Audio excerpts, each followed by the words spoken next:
Gökte toz kalkar, atının ağrı kızıl izler çizer.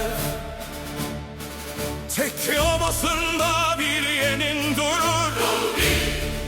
Bu harp, bu can bana emanet.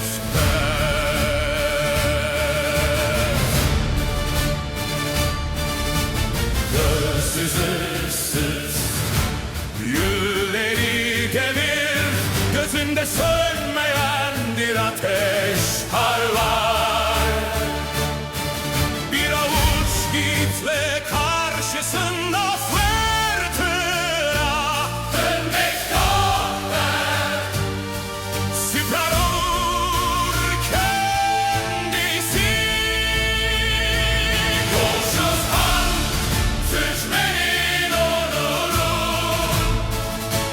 Adıyla titme zulmün ordusu. Altını yurdumu seren kalkan.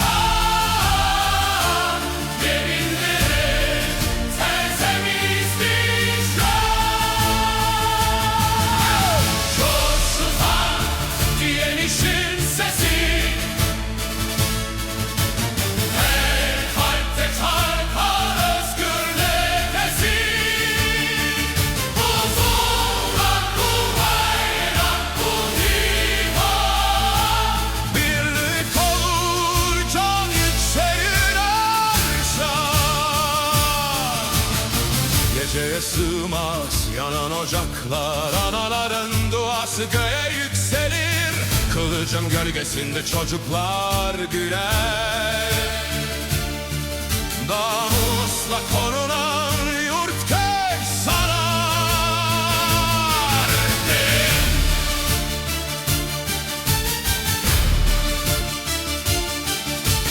Düşmana geçit yok, sınır belli